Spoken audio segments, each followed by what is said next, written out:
Hello everyone friends, मई 2020 current affairs का next session देखते हैं हम लोग। फर्स्ट क्वेश्चन है 21 मई 2020 को किस राज्य में फसल उत्पादन को प्रोत्साहित करने और किसानों को कृषि सहायता प्रदान करने हेतु राजीव गांधी किसान न्याय योजना शुरू की जाएगी। 4 ऑप्शंस हैं राजस्थान, छत्तीसगढ़, महाराष्ट्र, पंजाब। तो जो इसका राइट आंसर होगा वो होगा छत्तीसगढ़। 21 मई 2020 को पूर्व प्रधानमंत्री राजीव गांधी की पुण्यतिथि के अवसर पर छत्तीसगढ़ के मुख्यमंत्री, जो कि इस समय भूपेश बघेल हैं, राजीव गांधी किसान न्याय योजना का शुभारंभ करेंगे। इस योजना का उद्देश्य फसल उत्पादन को प्रोत्साहित करना और किसानों को कृषि सहायता प्रदान करना है। इस योजना के अंतर्गत खरीफ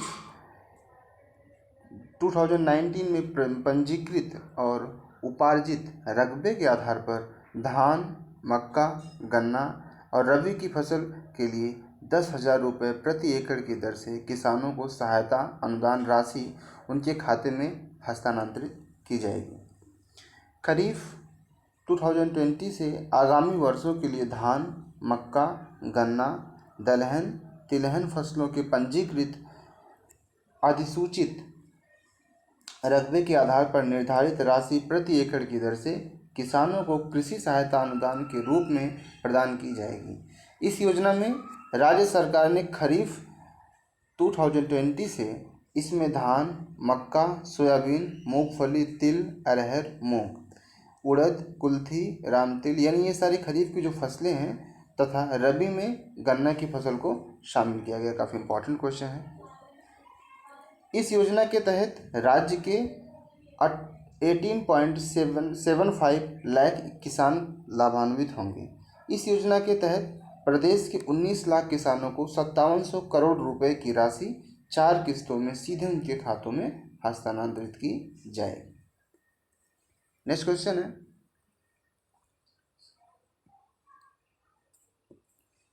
18 से 19 मई 2020 के मध्य 73वीं विश्व स्वास्थ्य सभा वीडियो कॉन्फ्रेंसिंग के माध्यम से कहाँ संपन्न हुई? Geneva, Beijing, New York, Paris. तो इसका जो राइट आंसर होगा वो होगा जिनेवा। 18 से 19 मई 2020 के मध्य 73वीं, काफ़ी इंपॉर्टेंट है, 73वीं 1973वीं विश्व स्वास्थ्य सभा 2020 वीडियो कॉन्फ्रेंस के माध्यम से जिनेवा यानी स्विट्जरलैंड में संपन्न हुई। काफ़ी इंपॉर्टेंट है ये question, exam point of view से। इस सत्र में WHO के सभी सदस्यों के प्रतिनिधिमंडल ने भाग लिया। इसमें कार्यकारी बोर्ड द्वारा तैयार किए गए एक विशिष्ट स्वास्थ्य एजेंट यानी कोविड-19 महामारी पर ध्यान केंद्रित किया गया। इस सत्र में भारत का प्रतिनिधित्व केंद्रीय स्वास्थ्य मंत्री डॉक्टर हर्षवर्धन ने किया। इस दौरान उन्होंने अपने संबोधन में कोविड-19 के प्रबंध में भारत सरकार द्वारा उठाए गए समयबद्ध और सक्रिय कदमों पर प्रकाश डाला। उल्लेखनीय है कि विश्व स्वास्थ्य सभा WHO की निर्णय लेने वाली संस्था है। यह संगठन की नीतियों को निर्धारित करने, महानिदेशक की नियुक्ति करने और वित्तीय नीतियों की निगरानी करने और प्रस्तावित बजट कार्यक्रम की समीक्षा और अनुमोदन के लिए जिम्मेदारी होती है। इसे प्रतिवर्ष जिनेवा यानी स्विट्जरलैंड में आयोजित किया जाता है। ये काफ़ी इंपॉर्टेंट है। नेक्स्ट क्वेश्चन है विश्व माप विज्ञान दिवस कब मनाया जाता है? यानी वर्ल्ड मेट्रोलॉजी डे। 15 मई, 18 मई, 13 मई, 20 मई।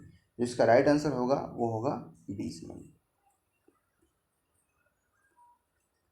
20 मई 2020 को संपूर्ण विश्व में विश्व माप विज्ञान यानी वर्ल्ड मेट्रोलॉजी डे मनाया गया। इसकी थीम क्या है? तो वैश्विक व्यापार के लिए माप यानी मेजरमेंट्स फॉर ग्लोबल ट्रेड। यह दिवस 1875 में मीटर कन्वेंशन के हस्ताक्षर की वर्षगांठ के रूप में मनाई जाती है। काफ़ी इंपॉर्टेंट है। इसकी थीम क्या है? ये तो बेस्ट इंपॉर्टेंट है। एंड कब मनाया जाता है? 20 मई को। नेक्स्ट क्वेश्चन, विश्व मधुमक्खी दिवस। विश्व मधुमक्खी दिवस कब मनाया जाता है? 20 मई, 16 मई, 15 मई या 18 मई? तो इसका जो राइट आंसर होगा वर्ल्ड बी डे, वो मनाया जाता है 20 मई को। 20 मई को विश्व मधुमक्खी दिवस मनाया जाता है। 20 मई 2020 को संपूर्ण विश्व में पहला विश्व मधुमक्खी दिवस यानी वर्ल्ड बी डे मनाया गया। यह दिवस मधुमक्खियों एवं परागकणों के महत्व, सतत विकास तथा उनके योगदान और उनके संरक्षण के बारे में जागरूकता बढ़ाने के लिए मनाया जाता है। यह दिवस 18वीं शताब्दी में आधुनिक मधुमक्खी पालन की तकनीक का नेतृत्व करने वाला एंटोन जनसा के जन्मदिन यानी 20 मई के उपलक्ष्य में मनाया जाता है। ज्ञातव्य है कि स्लोवेनिया के बीकीपर्स एसोसिएशन के नेतृत्व संयुक्त राष्ट्र के सम्मुख 20 मई को प्रतिवर्ष विश्व मधुमक्खी दिवस मनाया जाता है, प्रस्ताव रखा गया था, जिसे 7 जुलाई 2017 को इटली में संयोजित संयुक्त राष्ट्र खाद्य एवं कृषि संगठन के 40वें सत्र में अनुमोदित किया गया था। काफ़ी इम्पोर्टेंट क्वेश्चन है और ये पहली बार बनाया गया है, यानी 20 मई 2020 को विश्व में पहला विश्व मधुमक्खी दिवस यानी फर्स्ट वर्ल्ड बी डे मनाया गया, क्योंकि ये काफ़ी इम्पोर्टेंट हो जाता है एग्जाम पॉइंट ऑफ व्यू से, ये पूछने के ज़्यादा चांसेस होते हैं। नेक्स्ट क्वेश्चन है 19 मई 2020 को भारत समेत कितने देशों का चयन WHO के कार्यकारी बोर्ड के लिए हुआ है? 15, 10, 20 और 7। तो इसका जो राइट आंसर होगा वो होगा 10 देशों का चयन किया गया है। कौन कौन से देश हैं आगे हम लोग पढ़ते हैं। 20 मई 2020 को भारत समेत 10 देशों का चयन विश्व स्वास्थ्य संगठन के कार्यकारी बोर्ड के लिए हुआ है। भारत के अलावा कार्यकारी बोर्ड में शामिल अन्य देश कौन कौन से हैं? तो वो हैं बोत्सवाना, कंबोडिया, घाना, गिनी, बिसाओ, मेडागास्कर, ओमान, दक्षिण कोरिया, रूस और यूके। 34 सदस्यीय इस कार्यकारी बोर्ड में शामिल देशों के 194 देशों की विश्व स्वास्थ्य महासभा द्वारा 3 वर्ष के लिए चुना जाता है। कार्यकारी बोर्ड का प्रमुख कार्य स्वास्थ्य महासभा के निर्णय और नीतियों को प्रभावी बनाना, साथ ही उसे सलाह देना और इसके कार्य को पूरा करना है। नेक्स्ट क्वेश्चन है कि 19 मई जिन्हें आप देख रहे हैं, 19 मई 2020 को थॉमस थाबने ने किस देश के प्रधानमंत्री पद से इस्तीफा दे दिया? यानी ये थॉमस थाबने ही हैं जिन्होंने कौन से देश से इन्होंने इस्तीफा दे दिया? तो इसके 4 ऑप्शंस हैं और क्यों दे दिया उसके बारे में आगे पढ़ेंगे हम लोग। मोजाम्बिक, नौरू, लेसोथो और इथियोपिया। तो इसका जो राइट आंसर होगा वो होगा लेसोथो के ये प्रधानमंत्री थे जिन्होंने अपने पद से इस्तीफा दे दिया है। 19 मई 2020 को लेसोथो के प्रधानमंत्री थॉमस थाबने ने अपने पद से इस्तीफा दे दिया, यानी 19 मई 2020 को लेसोथो के प्रधानमंत्री थॉमस थाबाने ने अपने पद से इस्तीफा दे दिया। उनके और उनकी मौजूद पत्नी पर लगभग 3 वर्ष पूर्व अपनी पूर्व पत्नी की हत्या की साजिश का संदेश होने के कारण देश में राजनीतिक अस्थिरता के कारण उन्होंने अपने पद से इस्तीफा दे दिया। संसद और लेसोथ के वित्त मंत्री मोएकेजी मजोरो को देश का अंतरिम प्रधानमंत्री चुना गया। लेसोथो दक्षिण अफ्रीकी पर्वतीय राज्य है जिसके राजधानी मसेरो। काफ़ी इम्पोर्टेंट है, बहुत ही आजकल बहुत चर्चा में रहा, तो काफ़ी इम्पोर्टेंट हो जाता है और यहाँ से एग्जाम में पूछने का पूर्णतः चांसेस है। नेक्स्ट क्वेश्चन है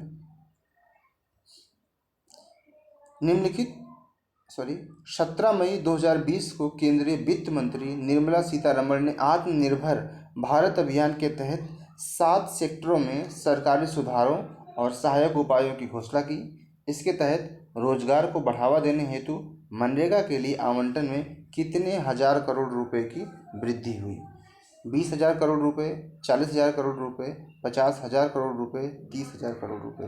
तो जो इसका राइट आंसर होगा वो होगा 40,000 करोड़ रुपए।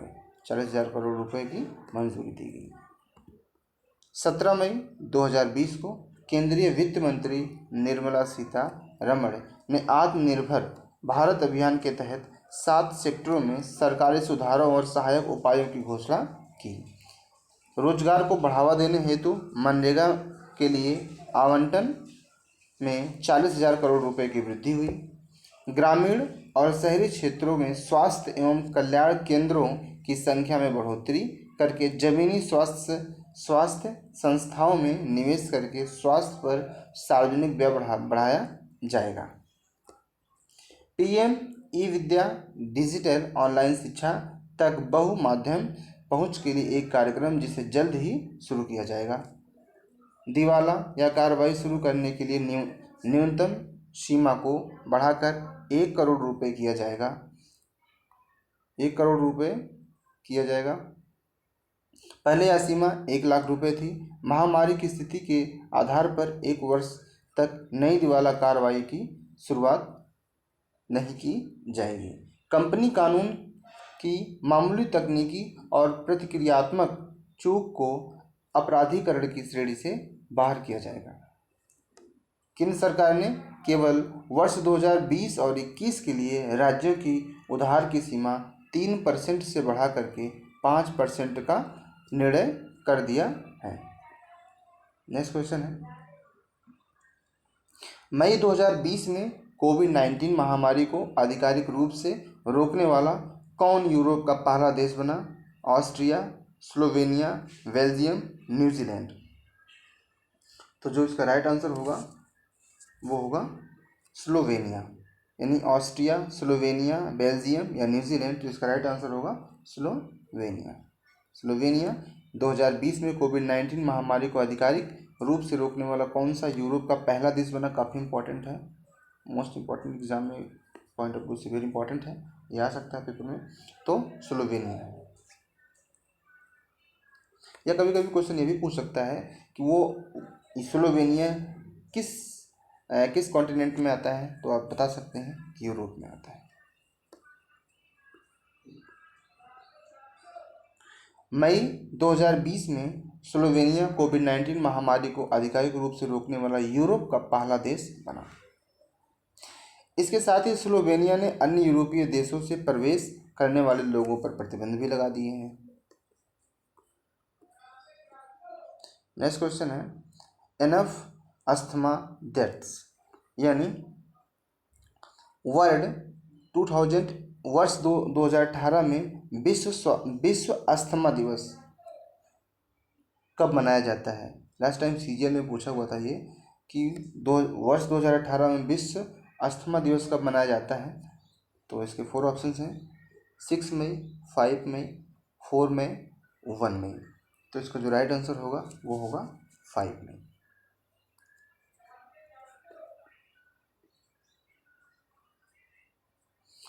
फाइव मई 2020 को संपूर्ण विश्व में विश्व अस्थमा दिवस के रूप में मनाया गया है, वर्ल्ड अस्थमा डे।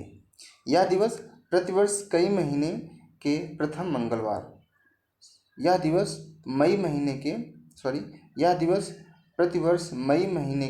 प्रथम मंगलवार को मनाया जाता है।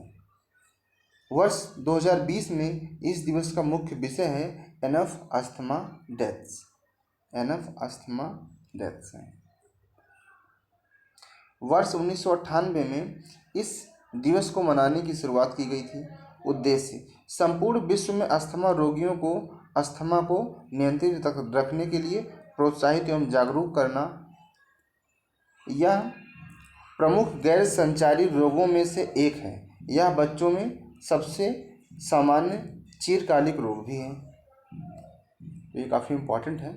वर्ल्ड अस्थमा डे कब मनाया जाता है? तो 5 मई को। और यह दिवस कभी कभी ये भी एग्जाम में पॉइंट ऑफ व्यू से इम्पॉर्टेंट हो जाता है। यह दिवस मई महीने के प्रथम मंगलवार को मनाया जाता है। मंथ डे पूछ लेता है और डे मंथ दे देगा और डे पूछ लेगा, तो ये काफ़ी इंपॉर्टेंट है। नेक्स्ट क्वेश्चन है कि विश्व एथलीट्स यानी 2020 में विश्व एथलेटिक्स दिवस कब मनाया जाता है? वर्ष 2020 में विश्व एथलेटिक्स दिवस कब मनाया जाता है? 6 मई, 5 मई, 7 मई या 3 मई? तो इसका जो राइट आंसर होगा वो होगा 7 मई। 7 मई को विश्व एथलेटिक्स दिवस मनाया जाता है।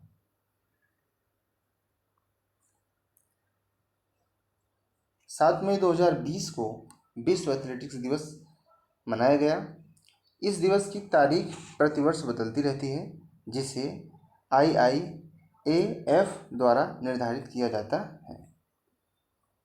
इम्पॉर्टेंट काफ़ी, ये भी पूछ सकता है। हालांकि इसे अधिकांशतः मई महीने में ही मनाया जाता है। इस दिवस का प्रमुख उद्देश्य क्या होता है? तो यह लोगों को खेल के बारे में जागरूकता बढ़ाना और युवाओं को खेलों की महत्व के बारे में शिक्षित करना। स्कूलों और संस्थानों में प्राथमिक खेल के रूप में एथलेटिक्स को बढ़ावा देना, यही सब होता है इसका मूल उद्देश्य होता है। नेक्स्ट क्वेश्चन है, काफ़ी इंपॉर्टेंट है ये, लास्ट टाइम लोअर में पूछा हुआ था। विश्व रेड क्रॉस दिवस कब मनाया जाता है? विश्व रेड क्रॉस दिवस कब मनाया जाता है? 8 मई, 6 मई, 4 मई या 3 मई? तो जो इसका राइट आंसर होगा वो होगा 8 मई। उत्तराखंड बीएड में पूछा हुआ था 2013 में। तो ये विश्व रेड क्रॉस दिवस कब मनाया जाता है? तो 8 मई को मनाया जाता है। 8 मई 2020 को विश्व रेड क्रॉस दिवस मनाया जाता है, वर्ल्ड क्रॉस डे। यह दिवस रेड क्रॉस संस्था और शांति के लिए पहले नोबेल पुरस्कार विजेता कौन थे, कभी कभी ये भी पूछा जाता है, तो हेनरी ड्यूनेंट थे। इनका जन्म 8 मई 1828 को हुआ था, के उपलक्ष्य में मनाया जाता है। रेड क्रॉस ICRC एक गैर सरकारी संगठन है जिसकी स्थापना 1863 में हुई थी। इसका उद्देश्य है रोगियों, घायलों तथा युद्धकालीन बंदियों की देख रेख करना। इसका मुख्यालय कहाँ है? ये भी बड़ा इंपॉर्टेंट है, एग्जाम पॉइंट ऑफ व्यू से कई बार पूछा जाता है ये। जिनेवा यानी स्विट्जरलैंड में। वर्ष 1920 में भारतीय रेड क्रॉस सोसाइटी का गठन हुआ था। कब हुआ था? 1920 में भारतीय रेड क्रॉस सोसाइटी का गठन हुआ था। तो ये एग्ज़ाम से पॉइंट ऑफ व्यू से वेरी इंपॉर्टेंट हो जाता है। और ये चाहे यूपी बीएड हो, लोअर हो, PCS, अक्सर एग्जाम में पूछे जाते हैं ऐसे क्वेश्चन कि विश्व रेड क्रॉस दिवस कब मनाया जाता है? तो जानते रहिएगा 8 मई को मनाया जाता है।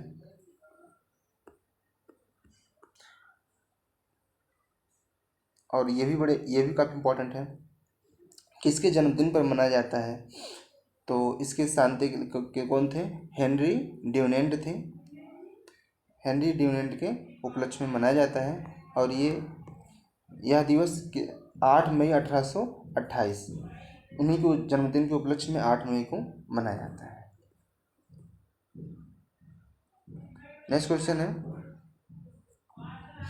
मई 2020 में बॉलीवुड अभिनेत्री दिया मिर्जा का किस वैश्विक संगठन में के भारत में सद्भावना राजदूत के रूप में कार्यकाल को वर्ष 2022 तक के लिए बढ़ा दिया गया?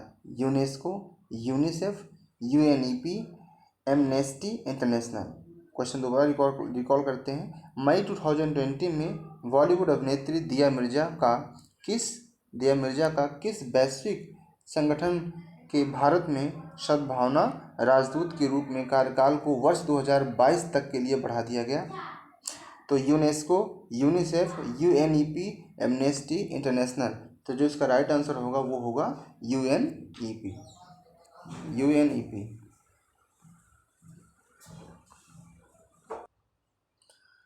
मई 2020 में बॉलीवुड अभिनेत्री एवं पर्यावरणविद दिया मिर्जा का संयुक्त राष्ट्र पर्यावरण कार्यक्रम यानी UNEP के भारत में सद्भावना राजदूत के रूप में कार्यकाल को वर्ष 2022 तक के लिए बढ़ा दिया गया। काफ़ी इंपॉर्टेंट है। सद्भावना राजदूत एग्ज़ाम में 1 नंबर का पूछा जाता है, ये कौन किसको बनाया गया है या इनका कार्यकाल कब तक है, तो ये चीज़ें पूछा जाता है, इनको कब तक के लिए बनाया गया है। तो ये काफ़ी इंपॉर्टेंट है। 2022 तक के लिए इनका कार्यकाल बढ़ा दिया गया है। वह सद्भावना राजदूत के रूप में कार्यकाल बढ़ाने के बाद अब संयुक्त राष्ट्र में स्वच्छ वायु, स्वच्छ समुद्र, वन्य जीव संरक्षण और जलवायु परिवर्तन सहित प्रमुख क्षेत्रों में संदेश फैलाने के लिए काम करना जारी रखेंगे। इसके अलावा वह संयुक्त राष्ट्र सतत विकास लक्ष्य की समर्थक भी हैं। यूएनईपी के बारे में, वह संयुक्त राष्ट्र की पर्यावरण संबंधी गतिविधियों का नियंत्रण करता है। इसकी स्थापना कब हुई, काफ़ी इंपॉर्टेंट है, 5 जून 1972। 5 जून 1972 को इसकी स्थापना हुई थी। इसका मुख्यालय कहाँ है, तो नैरोबी में है, जो कि केन्या का हेडक्वार्टर है। नेक्स्ट क्वेश्चन है, 8 मई 2020 को झारखंड सरकार ने पान मसाला पर 1 वर्ष तक का प्रतिबंध लगाने का निर्णय किया है। यह प्रतिबंध विभिन्न जिलों यानी अलग अलग जिलों से प्राप्त 41 पान मसाला के नमूनों की जांच में किसकी मात्रा पाए जाने के कारण लगाया गया। तो lead, sodium carbonate, magnesium carbonate, magnesium sulphate. तो जो इसका राइट आंसर होगा वो होगा मैग्नीशियम कार्बोनेट। 8 मई 2020 को झारखंड सरकार ने पान मसाला पर 1 वर्ष तक की अवधि का प्रतिबंध लगाने का निर्णय लिया है। यह प्रतिबंध 11 ब्रांडों के पान मसालों पर लगाया गया है। यह प्रतिबंध विभिन्न जिलों से प्राप्त 41 पान मसाला के नमूनों की जांच में मैग्नीशियम कार्बोनेट की मात्रा पाए जाने के कारण लगाया गया है। यह मैग्नीशियम कार्बोनेट से हृदय की बीमारी सहित विभिन्न प्रकार की बीमारियां होती हैं। फूड सेफ्टी एक्ट 2006 में दिए गए मानक के अनुसार पान मसाला में मैग्नीशियम कार्बोनेट मिलाया जाना प्रतिबंधित है। झारखंड में तंबाकू सेवन करने वाले लोगों का प्रतिशत 38.9% है, जिसमें चबाने वाले तंबाकू का सेवन करने वालों का प्रतिशत 34.5 है, जो राष्ट्रीय औसत से बहुत अधिक है।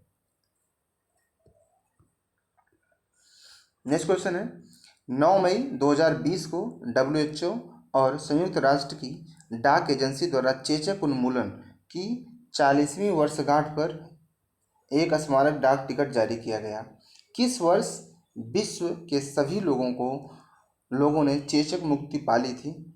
वर्ष 1982 में, वर्ष 1980 या वर्ष 1990 या वर्ष 1995? तो जो इसका राइट आंसर होगा वो होगा वर्ष 1980। 9 मई 2020 को विश्व स्वास्थ्य संगठन संयुक्त राष्ट्र की डाक एजेंसी द्वारा चेचक उन्मूलन की 40वीं वर्षगांठ पर एक स्मारक डाक टिकट जारी किया गया।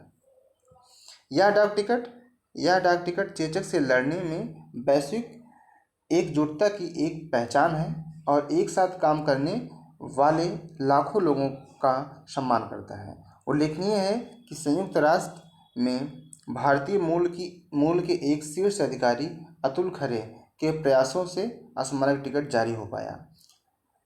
मई 1980 में 33वीं स्वास्थ्य सभा ने अपनी आधिकारिक घोषणा जारी कर कहा था कि विश्व के सभी लोगों ने चेचक मुक्ति पा ली है।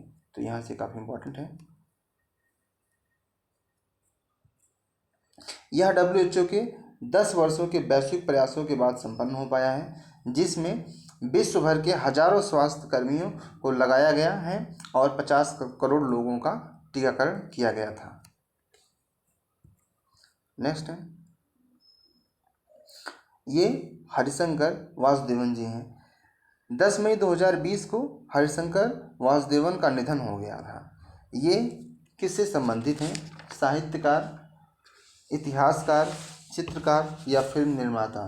तो जो इसका राइट आंसर होगा वो होगा इतिहासकार। यानी हरिशंकर वासुदेवन का निधन वो किससे संबंधित थे? तो ये एक बहुत बड़े इतिहासकार थे। 10 मई 2020 को प्रसिद्ध इतिहासकार हरिशंकर वासुदेवन का निधन हो गया। वह 68 वर्ष के थे। उनका निधन कोरोना संक्रमण से हुआ। वह कोलकाता विश्वविद्यालय के चीन केंद्र के निदेशक थे। उन्होंने संस्कृति मंत्रालय के Maulana Abul Kalam Azad Institute of Asian Studies Kolkata के निदेशक के रूप में कार्य किया था। वह यूरोपीय और रूसी इतिहास और भारत रूस संबंधों के विशेषज्ञ भी थे। ये काफ़ी चर्चा में रहे, तो यहाँ से काफ़ी इम्पोर्टेंट है, एग्जाम पॉइंट ऑफ व्यू से ये पूछे जा सकते हैं। क्या थे ये? हरिशंकर वासुदेवन जी तो ये एक इतिहासकार थे। और इम्पोर्टेंट काफ़ी ये भी है कि इनका प्रोफेशन क्या था। जैसे इतिहासकार तो थे ही, ये किससे संबंधित थे, तो ये भी काफ़ी इम्पोर्टेंट है। वह यूरोपीय रूसी इतिहास और भारत संबंधों के विशेषज्ञ भी थे। और इन्होंने संस्कृत मंत्रालय के Abul Kalam Azad Institute of Asian Studies Kolkata के निदेशक के रूप में कार्य किया था। नेक्स्ट क्वेश्चन देखते हैं। अंतर्राष्ट्रीय नर्स दिवस प्रतिवर्ष कब मनाया जाता है? 8 मई, 9 मई, 12 मई या 10 मई? अंतर्राष्ट्रीय नर्स दिवस प्रतिवर्ष कब मनाया जाता है? तो जो इसका राइट आंसर होगा वो होगा 12 मई। 12 मई को अंतर्राष्ट्रीय नर्स दिवस के रूप में मनाया गया। 12 मई 2020 को पूरे विश्व में इंटरनेशनल नर्सेज डे मनाया गया। इसकी थीम क्या थी? तो nursing the world to health. यह दिवस आधुनिक नर्सिंग के संस्थापक फ्लोरेंस नाइटिंगेल, काफ़ी इम्पोर्टेंट है, यह दिवस आधुनिक नर्सिंग के संस्थापक फ्लोरेंस नाइटिंगेल के जन्मदिन के उपलक्ष्य में मनाया जाता है। यह दिवस स्वास्थ्य सेवाओं में नर्सों के योगदान को सम्मानित करने तथा उनसे संबंधित विभिन्न मुद्दों पर चर्चा के लिए मनाया जाता है। फ्लोरेंस नाइटिंगेल को लेडी विद द लैम्प के नाम से भी जाना जाता है। ये काफ़ी इम्पोर्टेंट है। क्रीमिया युद्ध के दौरान वह नर्सों के प्रबंधक और प्रशिक्षक के रूप में उन्होंने अभूतपूर्व योगदान दिया था। इसी के लिए वो ज़्यादातर प्रसिद्ध हैं, इसीलिए उनको लेडी विद द लैम्प के नाम से भी जाना जाता है।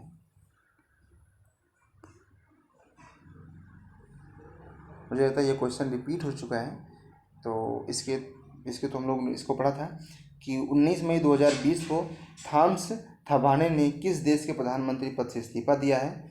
तो लेसोथो के दिया था। ये क्वेश्चन रिपीटेड है।